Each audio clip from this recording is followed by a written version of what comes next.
देवराज इंद्र ने इनके स्वागत के लिए बड़ी महान एक सभा बिठाई। उस सभा में अनेक देवता आए, वरुण, अग्नि, अश्विनी कुमार, भगवान ब्रह्मा भी आए। ब्रह्मा भी उस सभा में आए। जब ब्रह्मा जी इंद्र की उस सभा में आए तो ब्रह्मा जी के साथ गंगा भी आई। तो सभी देवताओं ने ब्रह्मा जी का पूजन किया, महाविष्णु ने भी पूजन किया। उसी समय जो है पूजन करते समय एक हवा का झोंका आया। हवा के झोंके से जो है गंगा के वस्त्र उड़ने लग गए। अब जब अंग के वस्त्र उड़ने लग गए तो सारे देवताओं ने अपनी दृष्टि जो है नीचे करी, लेकिन महाविष्णु अपलक दृष्टि से गंगा को निहारने लग गए और गंगा भी महाविष्णु की ओर देख रही थी। ब्रह्मा जी ने जब दोनों की स्थिति देखी तो महाविष्णु राजा को बहुत फटकारा, बोले मूर्ख राजा, तुम इस प्रकार का आचरण स्वर्गलोक में करते हो, अभी अभी तुम मृत्युलोक से आ रहे हो। जो व्यवहार मृत्युलोक में होता है वही व्यवहार आप यहाँ स्वर्ग में भी कर रहे हो। मैं तुमको श्राप देता हूँ कि जाओ तुम पुनः मनुष्य बनो प्रायश्चित के लिए। मृत्युलोकेषु भूपाला जन्म प्राप्त पुनर्दिवम्। तुम मृत्युलोक में जाओ और पुनः प्रायश्चित करो। और गंगा को भी श्राप दिया, बोले तुम भी प्रायश्चित करो, मनुष्य बनो। दोनों को श्राप लग गया। इधर महाराज अष्टवसुओं ने वशिष्ठ जी की गाय का हरण कर लिया। अष्टवसु द्रोण, कौण, घोर, अग्नि आदि अष्टवसु हैं। इन्होंने वशिष्ठ जी की गाय का हरण किया। वशिष्ठ जी ने इनको श्राप दिया, बोले तुम मनुष्य बनो, धरती पर जाओ। और जो इनमें प्रधान द्यो नाम का वसु था उसको वशिष्ठ जी ने कहा कि तुम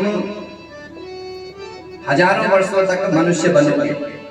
अन्य जो वसु थे उनका काल केवल जन्म लेना था और उसके बाद वो पुनः अपने लोक को जाएगा, क्योंकि द्यो नाम का जो वसु था उसी की प्रेरणा से इन अष्ट वसुओं ने वशिष्ठ जी की गाय का हरण किया। अब जब इन अष्ट वसुओं को भी श्राप लगा तो ये श्रेष्ठ माता ढूंढ रहे थे कि हम किसके गर्भ से जन्म लें।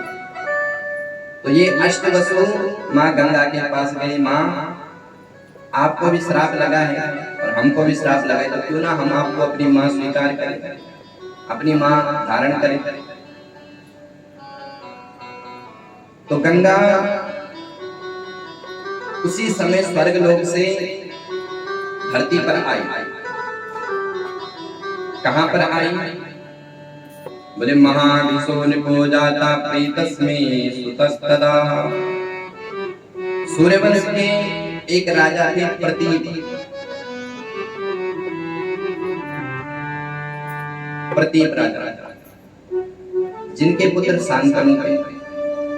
प्रतीप राजा एक दिन समुद्र के किनारे सूर्य उपासना कर रहे थे, संध्या वंदन। उसी समय अचानक जो है गंगा इनके दाहिने जंगा पर बैठ गई।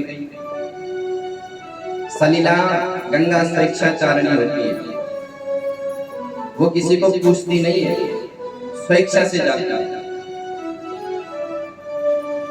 तो प्रतीप की दाहिनी जंगा पर जब वो गंगा बैठी तो प्रतीप जी को बड़ा आश्चर्य हुआ। पूछा, देवी तुम कौन हो, कहां से आई? तो गंगा कहती है कि महाराज मैं स्वर्ग से आया हूं। स्वर्ग में मुझे मंदाकिनी कहते हैं, पाताल में मुझे भोगावती कहते हैं और धरती पर मैं भागीरथी के रूप में जानी जाती हूं। मेरा नाम है गंगा। क्यों आई भाई? तो कहा कि मैं किसी कारणवश धरती पर आई हूं, लेकिन कारण नहीं बताया। श्राप की बात, किसी भी देवता को श्राप लगा हो तो वो श्राप की बात नहीं बताते हैं। जब तक उस श्राप का काल पूरा न हो तब तक वो उस बात को नहीं बताते हैं।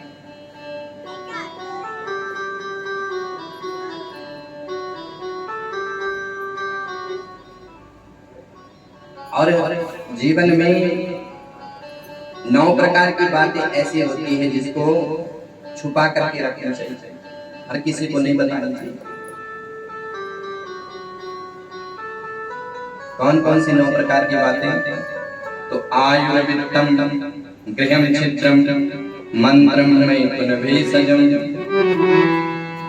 दानमान अपमानानि न वेतानि सुखा भवेत्। आयुर्वित्तम, किसी व्यक्ति को अपनी आयु नहीं बतानी चाहिए।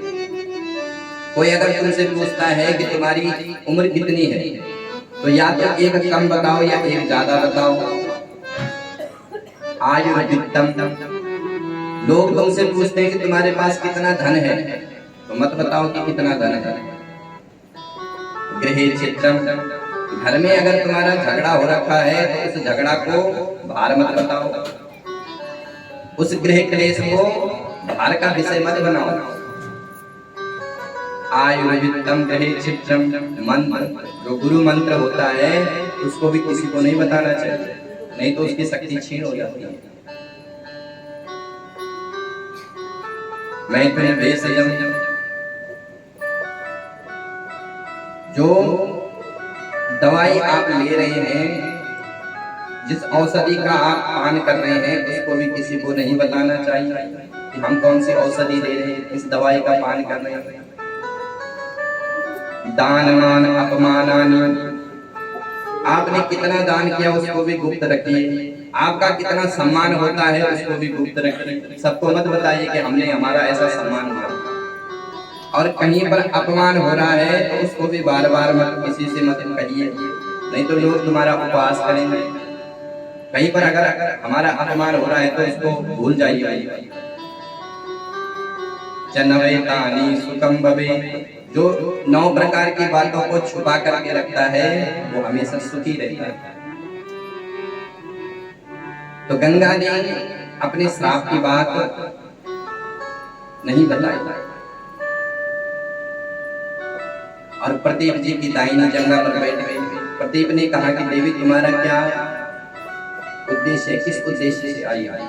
बोले महाराज आप मेरे को पत्नी बना, मैं आपकी पत्नी बनना चाहती हूँ। महाराज प्रदीप बड़े धर्मवान थे, गुणवान थे। उन्होंने कहा कि देवी पति बनाना चाहती हो और दाहिनी जंगा पर बैठी हो।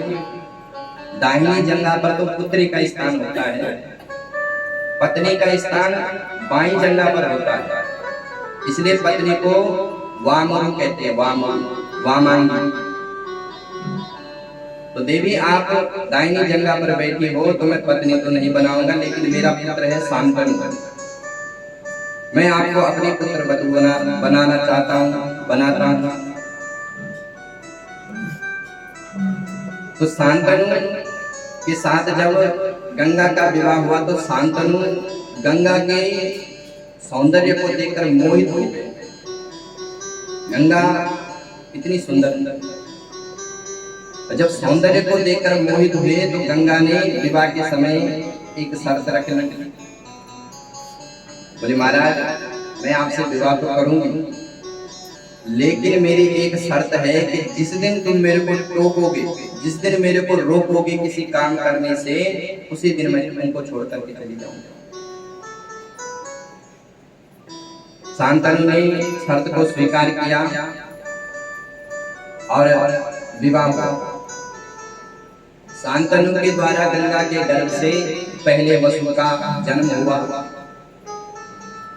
उस बालक को गंगा ने एक मंजूषा में बंद किया और गंगा में प्रवाहित करने के लिए उद्यत हो गई, प्रवाहित कर दिया। जल के अधिष्ठात्री देवता है अष्टवसु। वशिष्ठ जी का श्राप है कि जो 7 वसु है वो केवल मां के गर्भ से जन्म ले और उसके बाद वो मुक्त हो जाए। तो उस श्राप को मुक्त करने के लिए गंगा ने उस बालक को एक पेटी में बंद किया और जल में प्रवाहित कर दिया। जब राजा शांतनु को पता चला तो राजा बड़े दुखी हुए, लेकिन कुछ कहे नहीं। क्यों? क्योंकि शर्त थी, अगर कुछ कहेंगे तो ये चली जाएगी। उसी प्रकार से गंगा ने 7 पुत्रों को जल में प्रवाहित कर दिया। 8वें पुत्र को प्रवाहित करने के लिए उद्यत हो रही थी कि महाराज शांतनु ने टोका कि देवी तुम ऐसा क्यों कर रहे हो? तुमने मेरे 7 पुत्र को इस प्रकार से मार दिया। अरे मैं एक पति ही नहीं, एक पिता भी हूँ और राजा भी हूँ। लोग मेरे से पूछते हैं कि रानी अपने पुत्र को मारती है और राजा कुछ नहीं कहते। राजा ने अभी तक अपना उत्तराधिकारी नहीं बनाया, तो मैं लोगों को क्या कहूं, किस किस का मुंह बंद करूं? गंगा ने कहा कि महाराज आप शर्त को याद करिए। आपने मेरे से वादा किया है कि आप मेरे को कभी टोकोगे नहीं, लेकिन आज आपने मेरे को टोका है तो अब मैं तुमको छोड़ करके चली जाऊं। उसी समय जो है गंगा का जो श्राप का काल था वो भी पूरा हो गया। गंगा उसी समय स्वर्ग को चली गई। इधर महाराज शांतनु बड़े उदास रहने लगे। शांतनु के माध्यम से गंगा का जो 8वां पुत्र था उसका नाम था देवव्रत। उस देवव्रत को शांतनु ने वशिष्ठ जी से शास्त्र विद्या और परशुराम से शस्त्र विद्या सिखाई। एक दिन शांतनु किसी क्षेत्र में गए शिकार करने के लिए। छात्र का जो धर्म है वो शिकार खेलना भी उनको वेदों ने आज्ञा दी है। क्षत्रिय जो है शिकार खेलते हैं, मृगमरीची करते हैं, पर कौन से पशु की हिंसा करते हैं? बोले जो पशु अहिंसक बन गया है